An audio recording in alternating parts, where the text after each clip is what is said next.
Hello and welcome all of you on my YouTube channel Dr. MKG Transformation। Class 12th के exam oriented series में आज है एक विशेष धमाका ऑफर के बारे में इंफॉर्मेशन।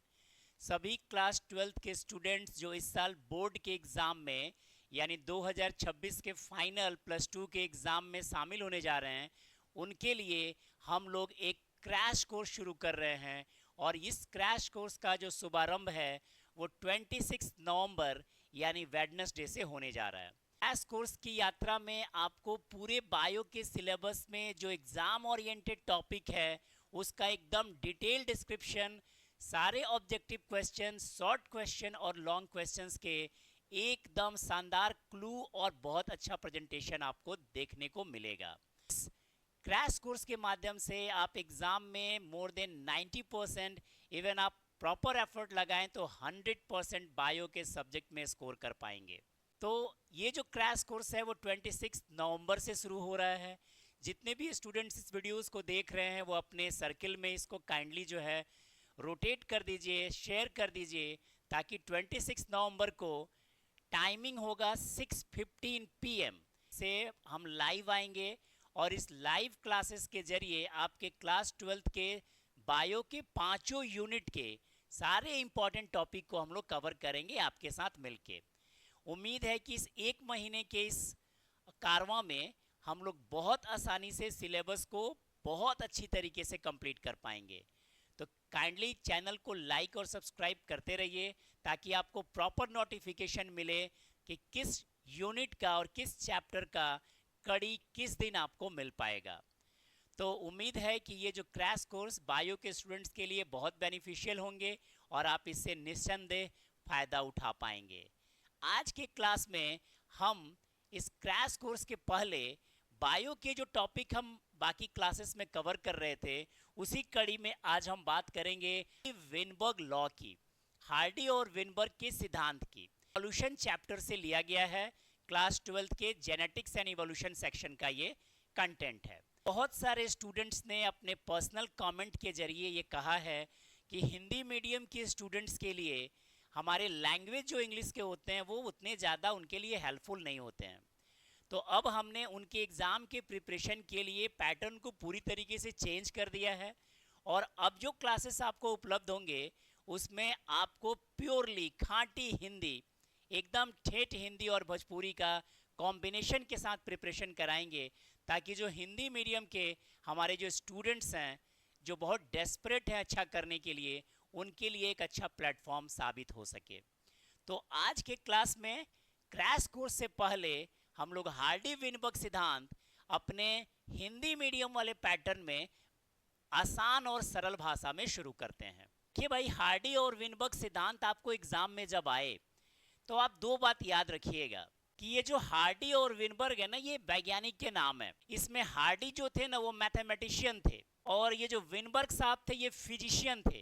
तो इन बायोलॉजी वाले फील्ड में मैथ के लोग की एंट्री हो गई और ये बता रहे थे कि जो विकास की यात्रा है जीवों की, इवोल्यूशन की जो पूरी कहानी है वो किस तरीके से डेवलप हुई होगी।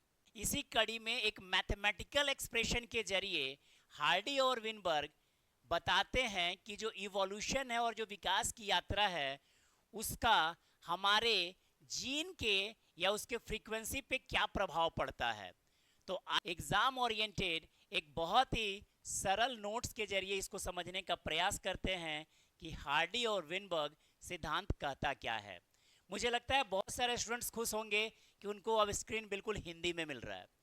तो हार्डी और विनबर्ग मैथमेटिशियन और फिजिशियन का ग्रुप बायोलॉजी में थोड़ा सा कठिनाई लेके आते हैं और कहते हैं कि यदि किसी आबादी में, कोई पॉपुलेशन में, जनसंख्या में कोई बाहरी परिवर्तन अगर ना हो, जनसंख्या में बाहर से कोई बदलाव अगर नहीं किया जाए, तो उस पॉपुलेशन में जो जीव हैं या उनके जो जीन की फ्रीक्वेंसी है उसमें पीढ़ी दर पीढ़ी कांस्टेंट हिसाब रहता है, मतलब वो स्थिर रहता है। एक विशाल जनसंख्या में पाए जाने वाले जीवों में उनके जेनेटिक पैटर्न की बात हो रही है कि अगर उनकी जीन फ्रीक्वेंसी में कोई बदलाव बाहर से नहीं किया जाए तो उनका जो फ्रीक्वेंसी है, उनके जो लक्षणों की या जो एलील की जो फ्रीक्वेंसी है वो पीढ़ी दर पीढ़ी कांस्टेंट रहती है।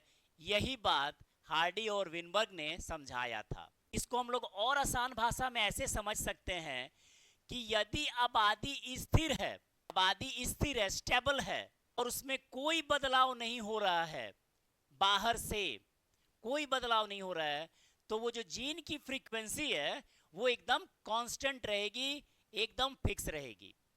अब यहाँ बच्चों के दिमाग में सवाल आएगा कि जीन के फ्रीक्वेंसी से होगा क्या, और जीन की फ्रीक्वेंसी बदलेगी तो क्या होगा।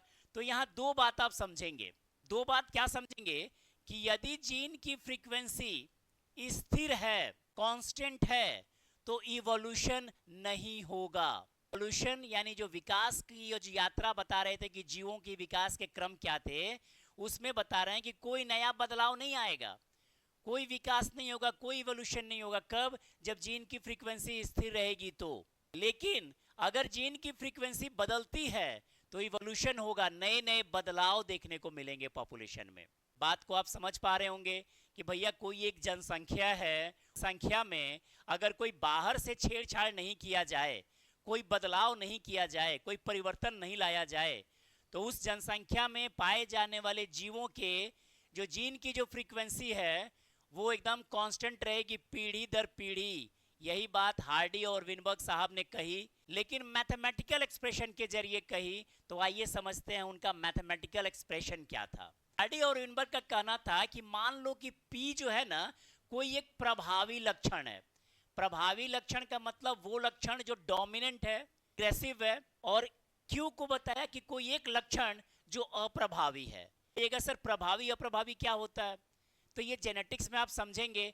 उदाहरण के लिए बता दें कि अगर किसी की लंबाई एकदम 6 फीट है तो वो एक प्रभावी लक्षण है, और किसी की हाइट अगर 3 फीट है, बौना है, तो वो कोई एक अप्रभावी लक्षण है।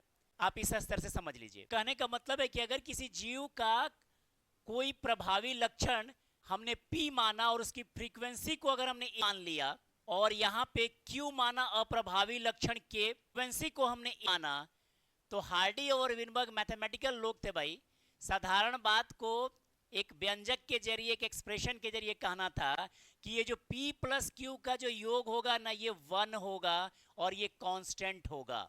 इसको P प्लस Q को अगर आप A प्लस B का होल स्क्वायर के फॉर्मूला में देखें तो आप देखेंगे क्या भैया कि P प्लस Q का होल स्क्वायर देखें तो आप देखेंगे कि ये P स्क्वायर आएगा, प्लस ये 2PQ आएगा, और प्लस ये Q स्क्वायर आएगा। तो यहाँ P स्क्वायर का मतलब ये A कैपिटल ऐसा आएगा, 2PQ का मतलब ये 2 इंटू A और आएगा, और स्मॉल का मतलब हो गया कि ये दो पैटर्न आएगा।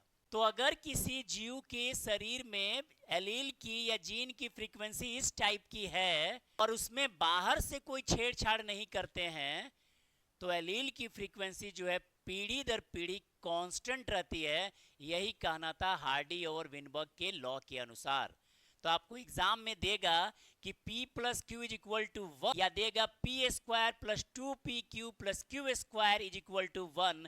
यही है हार्डी विनबर्ग का सिद्धांत। मतलब एलील की फ्रीक्वेंसी अगर पॉपुलेशन में बाहरी कोई बदलाव नहीं किया जाए तो वो पीढ़ी दर पीढ़ी कांस्टेंट रहती है, फिक्स रहती है। यही बात एक बार फिर से बोल रहा हूं कि हार्डी और विनबर्ग ने कहा था। अब एक बात यहां से यू टर्न लेगा और एग्जाम में आपसे क्वेश्चन पूछा जाएगा कि ये जो एलील की फ्रीक्वेंसी है कब बदल जाएगी। आपने कहा ना कि बाहर से कोई बदलाव ना किया जाए तो नहीं बदलेगी, तो बाहर से कैसा बदलाव किया जाएगा तो ये एलील की फ्रीक्वेंसी बदल जाएगी भाई। तो ये आप लास्ट पॉइंट बिल्कुल समझिएगा, एक सबसे खास है। अगर कोई म्यूटेशन नहीं हो, अब ये म्यूटेशन क्या है भाई, तो म्यूटेशन का मतलब होता है सडन चेंज, अचानक से जीन में कोई परिवर्तन हो जाए, तो उसी को हिंदी में बोलते हैं उत्परिवर्तन या म्यूटेशन। तो अगर म्यूटेशन ना हो तो जीन की फ्रीक्वेंसी जो है वो फिक्स रहेगी। माइग्रेशन, या तो उस पॉपुलेशन में से कोई बाहर से जीव उस जनसंख्या में ना आ जाए, क्योंकि वो बाहर से आएगा तो कुछ नया लक्षण लेके आ जाएगा। तो अगर माइग्रेशन ना हो तो भी एलील की फ्रीक्वेंसी क्या होगी, फिक्स रहेगी। तीसरा है नेचुरल सिलेक्शन। नेचुरल सिलेक्शन का मतलब है प्रकृति ने कुछ खास चुनाव कर लिया, नेचर ने उसमें कुछ बदलाव कर दिया, तो भैया वो किसी के बस में नहीं है। तो अगर ऐसा ना हो तो एलील की फ्रीक्वेंसी कांस्टेंट रहेगी। और नंबर 4, जेनेटिक ड्रिफ्ट, यानी आबादी में कोई आकस्मिक बदलाव ना हो जाए। अगर ये 4 पैटर्न ही हैं जो जीन की फ्रीक्वेंसी को बदल सकते हैं, अगर ये चारों ना हो तो एलील की फ्रीक्वेंसी पीढ़ी दर पीढ़ी कांस्टेंट रहेगी, जब तक उसमें कोई बाहर से एक्सटर्नल फोर्स काम ना करे। मुझे उम्मीद है कि हार्डी-विनबर्ग लॉ आपको बहुत आसानी से समझ में आ रहा होगा। एग्जाम में 2 तरीके के क्वेश्चन हार्डी-विनबर्ग लॉ से आ सकते हैं। एक, हार्डी-विनबर्ग लॉ को आप एक्सप्लेन करिए, तो जो हमारे शॉर्ट जो मैंने लिखे हैं उसका आप स्क्रीनशॉट ले सकते हैं, कॉपी पेन से आराम से लिख भी सकते हैं। और नंबर 2, आपसे ऑब्जेक्टिव क्वेश्चन में आएगा कि एलील की फ्रीक्वेंसी को प्रभावित करने वाले कारक कौन कौन से हैं। तो ये बात याद रखना होगा, म्यूटेशन, माइग्रेशन, नेचुरल सिलेक्शन और जेनेटिक ड्रिफ्ट। अब थोड़े बहुत शब्द तो अंग्रेजी में भैया बोलना ही पड़ेगा, उसके मतलब आप हिंदी में समझते हो। तो ये था हार्डी-विनबर्ग सिद्धांत को लेके एक क्लियर कट इंफॉर्मेशन। आज इसका रिवीजन आप करिए, अगले दिन किसी एक फ्रेश टॉपिक के साथ फिर रेडी हो जाइए। और याद रखिए, ये जो कुछ भी आपको बताया जा रहा है इस प्लेटफॉर्म से, वो एग्जाम के लिए इंपॉर्टेंट क्वेश्चन हो सकते हैं। तो जैसा कि मैंने पहले बताया कि हमारा क्रैश कोर्स की जो शुरुआत होगी वो वेडनेसडे से हो रही है, और वेडनेसडे को अपने पास 26 नवंबर हो रहा है। तो 26 नवंबर से शाम 6:15 से बायोलॉजी के यूनिट को सेपरेट करेंगे और हर यूनिट के इंपॉर्टेंट क्वेश्चन और उसके ऑब्जेक्टिव का आपका रिवीजन कराएंगे। तो एकदम रेडी रहिए और सब्सक्रिप्शन कर लीजिए, सब्सक्राइब कर लीजिए। इनफैक्ट इसके लिए आपको कोई चार्जेस नहीं पे करने हैं, नोटिफिकेशन मिलेगा और एग्जाम के प्रिपरेशन के उत्सव का आनंद लीजिए। Thank you for watching and have a nice day. Thank you.